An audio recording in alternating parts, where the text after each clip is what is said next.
The conference room at the law firm suddenly fell into suffocating silence when Julian, my brother, stood up and confidently cushma that all 11 properties in Florida, from Tampa to Miami Beach, now belonged to him.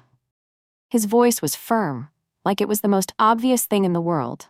My mother nodded immediately in agreement, while my father stayed silent, but didn't object. In their eyes, Julian had always been the one who deserved everything. The capable one, the business-minded one. And me? I was still just the daughter working a government office job, someone no one really paid attention to. All eyes in the room turned to me, waiting for a reaction, an objection, an outburst, something. But I just sat there, calm, so calm it started to make them uncomfortable. Because there was one thing no one in that room knew. A truth that could turn everything upside down in just a few minutes. I looked straight at my father and asked quietly, "Dad, you really don't know?" If you want to find out what caused this entire family to fall apart right after that, comment 1 to hear the full story. You might walk away with something truly meaningful. Ever since I was a child, I got used to standing in the background, not because I wanted to, but because that was the place my family had already decided for me. Julian, my older brother by 3 years, was always the center of attention. He was confident, charismatic, and most importantly, he fit the image of the successful child my parents had always wanted. And me?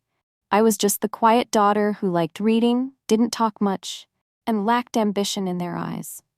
At every family dinner, the conversation always revolved around Julian, his job at an investment firm, his big deals, his luxurious trips to Europe. My dad would proudly talk about his achievements as if they proved he had raised us the right way.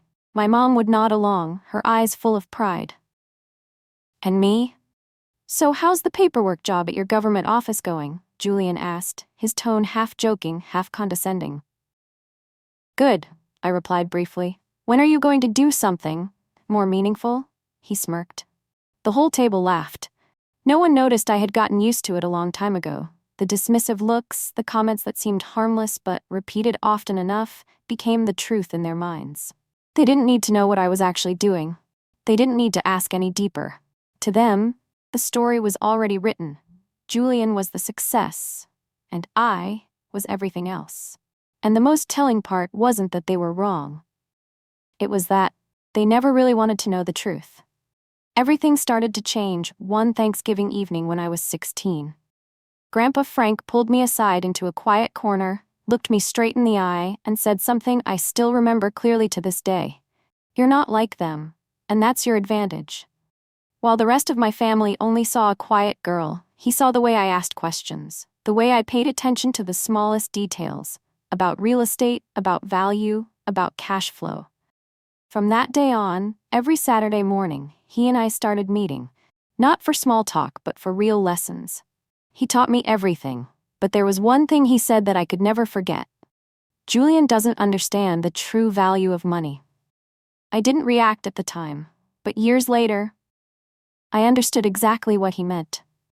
If you're starting to feel like something isn't quite right, comment right now. After that conversation, my Saturday mornings stopped looking like anyone else's. While my friends spent their time hanging out or relaxing, I sat with my grandfather in his small kitchen, papers, charts, and numbers spread out in front of me. Things I had never understood before. He didn't teach me gently, he taught me like I was preparing to step into a real game. I learned how to read financial reports for individual properties, how to calculate cash flow, analyze profit margins, and assess risk from even the smallest decisions. He gave me real-life scenarios. A house needing repairs, a tenant paying late, a contract with vague terms, and he expected me to come up with solutions on my own. There were no answer keys, only consequences if I got it wrong. In the summers that followed, I didn't go on vacations like Julian. I worked directly with my grandfather, inspecting properties, meeting tenants, handling unexpected issues. I didn't just learn how to make money, I learned how to protect it.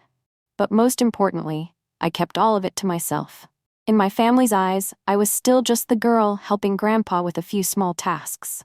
No one asked any deeper questions. No one cared enough to notice I was changing day by day. And I had no intention of explaining. Because sometimes, your greatest advantage isn't what you know, It's letting everyone else believe you know nothing at all. In 2019, everything took a turn no one in my family could have imagined. My grandfather's health began to decline noticeably. One morning in February, he called me over. Not for a lesson like usual, but with a seriousness I had never seen before. He placed a thick folder in front of me. "I don't have much time left," he said plainly, "and I've made my decision." I opened it. Inside were transfer documents. Not just one, but all 11 remaining properties in his portfolio. The best assets, the most stable income sources, all of it, transferred into my name. I froze. "Grandpa, I couldn't finish my sentence. "There's nothing to discuss," he cut in. "I've watched you for 10 years. You understand the value of these things. You know how to keep them and grow them." I looked down at the estimated numbers, nearly $4 million.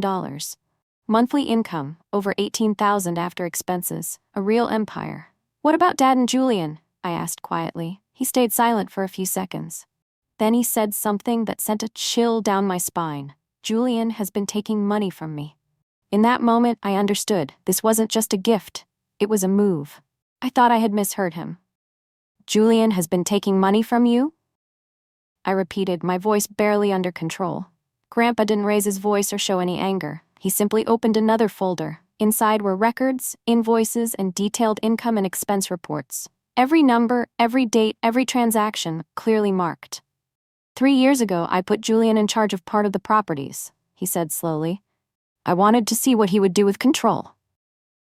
I flipped through the pages. Rent collected in cash but never reported.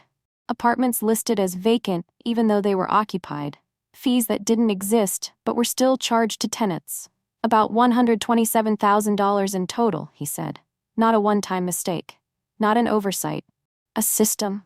"I haven't told anyone," he continued. "I wanted to give him a chance to stop, to realize it himself, to correct it." I tightened my grip on the folder. "But he didn't," I said. Grandpa nodded. "And that's why I chose you." The room fell silent for a few seconds. I looked at the numbers again, no longer with shock, but with a very clear realization. Everything in this family was not what they thought it was. And in that moment, I knew. The game had begun. I could have exposed Julian right then. One call, one file, and everything would have been over in a matter of days. But I didn't. Instead, I chose to stay silent. Following my grandfather's plan, I let Julian continue managing the properties, but this time, not for him, for me. He had no idea ownership had changed. He kept collecting rent, filing reports, and confidently believing he was in control of everything. Meanwhile, I started building a system behind the scenes. I hired a forensic accountant. Every transaction, every inflow and outflow, every irregularity was documented. Not a single detail was missed. I didn't interfere. I didn't warn him. I didn't apply pressure. I just observed. Month after month, year after year, the missing money kept increasing. The methods became more sophisticated. And the most disturbing part wasn't the amount. It was the fact that Julian never stopped. Not once. Not because he needed the money, but because he believed he would never be caught. And my family? They still believed Julian was the pride of the family. They still saw me as an outsider. And I let them keep believing that. Because I knew, at the right moment, everything I was gathering wouldn't just be evidence. It would be the end of every illusion. If you relate to Sienna, drop a 2 in the comments. While Julian thought he was running everything, I started doing what he had never understood. Optimization. I didn't just preserve what my grandfather left behind. I reanalyzed the entire portfolio. High-interest loans were refinanced under better terms, increasing monthly cash flow. Properties in decline were renovated, but not for looks, for strategic rent increases. 2 properties, after upgrades, saw rent rise by nearly 30%. One duplex in a declining area I chose to sell early for $340,000. That money was reinvested into a 4-unit building in Tampa, where values were climbing fast. I didn't act on emotion. Every decision was based on data, profit margins, market trends, long-term growth potential, and the results became clear. The portfolio grew from 11 properties to 12. Total value passed $5 million. Net monthly income reached over $22,000. But the most important part, everything happened in silence. My family still saw me driving an old car, living in a modest apartment, working a boring job every day. They had no idea that alongside that life, I was building a financial system Julian couldn't even begin to fully understand. And they certainly didn't know the person they saw as nothing special was the one controlling the entire game. For 5 years, I lived 2 lives at once, without anyone in my family realizing it. During the day, I was still the same Sienna they'd always known, a government employee with a paperwork job, a steady salary, nothing remarkable. I showed up to work on time, dressed simply, didn't show off, didn't explain myself. At family gatherings, I sat quietly, gave short answers, and let the usual comments pass like they no longer meant anything. "At least it's stable," my mom once said, her tone almost comforting. "Not everyone has big ambitions," Aunt Rebecca added. Julian, on the other hand, was the complete opposite. He showed up in a new BMW, talked about investments, deals, and his trips to Europe. Every story was exaggerated, every success praised by the whole family. My dad looked at him with pride, the kind of look I had never received. What they didn't know was, part of that success was built on my money. I watched him talk about real estate, cash flow, asset management, the very things I was actually doing every single day. But I didn't argue. I didn't expose him. I just observed, because the biggest difference between us wasn't what they could see. It was the truth, waiting to be revealed. Everything started to move on a Tuesday morning. My father called, his voice more serious than usual. "Sienna, this Saturday the family will meet at Sterling & Associates. It's time to settle your grandfather's assets once and for all." I stayed quiet for a few seconds. "Wasn't that already handled?" I asked. "No," he replied. "Julian has been managing the properties for the past 5 years. We all agree it makes the most sense to put everything in his name." I didn't say anything else. I simply answered, "I'll be there." After hanging up, I sat still for a moment. No surprise, no anger, just a familiar feeling, everything unfolding exactly the way they always believed it would. But this time, it would be different. I called my lawyer, David Chen. "They've started," I said. "Finally," he replied. "Your file has been ready for a long time." Next, I called the forensic accounting team. "I need the final report, complete, not a single detail missing." "It's ready," they said. Everything was in place. 5 years of waiting, 5 years of collecting, 5 years of silence. All of it converging on a Saturday morning. I stood up and looked at myself in the mirror, the same familiar office outfit. Nothing different. But this time I wasn't walking into that meeting as someone to be judged. I was walking in as the one holding the truth. And with just one sentence, at the right moment, everything would collapse. The meeting started exactly at 10 a.m. Julian stood up and presented like it was a perfectly prepared pitch. He talked about the 11 properties, their multi-million-dollar value, the effort he'd put into managing them over the past 5 years, and he ended with a line everyone seemed to be waiting for. "So the most reasonable solution is for everything to be put in my name." My mother nodded immediately. Aunt Rebecca smiled in agreement. My father didn't say anything, but his expression made his decision clear. No one objected. Julian turned to me. "You don't have any objections, do you?" I gave a small smile. "I just have one question." The entire room paused for a beat. I turned to my father. "Before making this decision, have you ever checked whose name those properties are actually under right now?" The air in the room shifted instantly. My father blinked, caught off guard. "What do you mean? They still belong to your grandfather's estate. So you've never checked?" He didn't answer. Julian frowned. "What are you talking about? Everyone already knows this." I looked straight at him. "No, you just think you know." A long silence followed. No more rustling papers, no more confidence. Just one question, hanging in the air: who really owns all of this? I didn't say another word. I simply took out my phone, opened the documents I had prepared in advance, and handed it to the attorney across the table. "Could you verify the ownership records with the county?" I said, my voice so calm it surprised even me. Julian let out an irritated laugh. "What are you doing?" No one answered him. A few minutes later, the attorney looked up, and his expression changed. "I think everyone should see this." The screen was turned around. I stepped forward, lightly tapped the trackpad, and began opening each file. Property number 1, transferred in February 2019. Owner, Sienna Marie Caldwell. Property number 2, owner, Sienna Marie Caldwell. I continued, one by one. Not a single one missing. All 11 properties. The room fell into complete silence. My mother stepped back.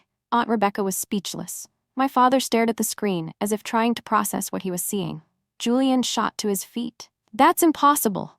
This has to be fake. I turned to him, meeting his eyes. You've been managing them for 5 years. I paused for a beat. The only thing is, you never actually owned them.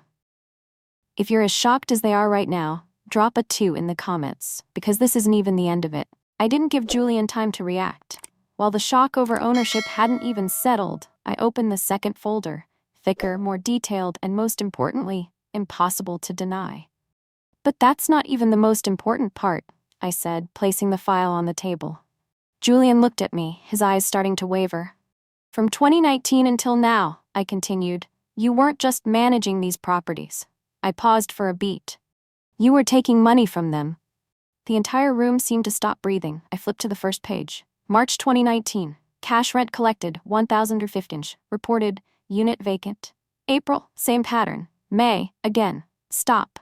Julian snapped. I didn't. Sunset Drive, late fees that never existed, 17 times over 2 years. Fake repair expenses. Altered reports. I pushed the file toward the attorney. Total amount, $186,340. Fully documented. Dates, records, signatures. My father looked at Julian, his voice shaking. Did you do this? Julian didn't answer. For the first time, he had nothing to say. I looked straight at him. For the past 5 years, you weren't building a career. I emphasized each word. You were stealing from me. The room hadn't even recovered, and I was already moving to the next step. No emotion, no hesitation. I opened the final folder.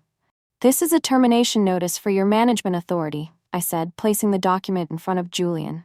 Effective immediately. You have 48 hours to hand over all keys, records, and tenant information. Julian shot to his feet. You can't do that.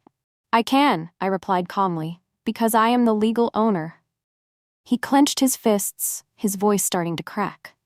And what if I don't? I looked him straight in the eye. Then I'll add obstruction and unlawful possession of property to the case. No one spoke. I turned to the attorney in the room. I'm not your client, correct? He nodded, a bit uneasy. Good. Then you're a witness to everything that just happened. I pulled out another set of documents, this time not to explain, but to end it. This is the official complaint I'll be filing with the authorities. It includes all evidence of misappropriation, fraud, and embezzlement. My mother broke down. Sienna, he's your brother. I know, I said shortly. Then we can handle this within the family. No, I cut her off. This is not a misunderstanding, not a mistake. I looked around the room at each person one by one. This is criminal behavior, repeated over 5 years. The room was still frozen in shock. But for me, everything had been clear for a long time. I didn't raise my voice. I didn't argue. I simply opened the final folder, the one I had prepared for this moment for 5 years. From this point on, I said, placing the document in front of Julian, your management authority is officially terminated. Julian jumped to his feet. You can't do that. I'm the legal owner, I replied briefly, and you've crossed every boundary. He let out a dry laugh, but his voice was starting to shake. So what if I don't cooperate? I looked straight at him. Then I'll handle it through the law. No threat. No emotion. Just the truth. I turned to the attorney. Can you confirm these documents are valid? He nodded, his voice lower now. If everything I'm seeing is accurate, this is a very serious case. I gave a small nod, then took out the final set of documents. This is the formal complaint I'll be filing with the authorities. All evidence has been forensically audited. Not a single transaction is missing. My mother broke down. Sienna, you can't do this to your brother. I turned back to her, for the first time, not avoiding her gaze. I'm not doing anything to him. I paused for a beat. He's been doing this to himself for the past 5 years. 6 months later, everything became quiet. No more nonstop calls, no more pleading or accusations. Julian accepted a legal deal. Probation, restitution, and a permanent stain on his record. The life he once took pride in had almost completely disappeared.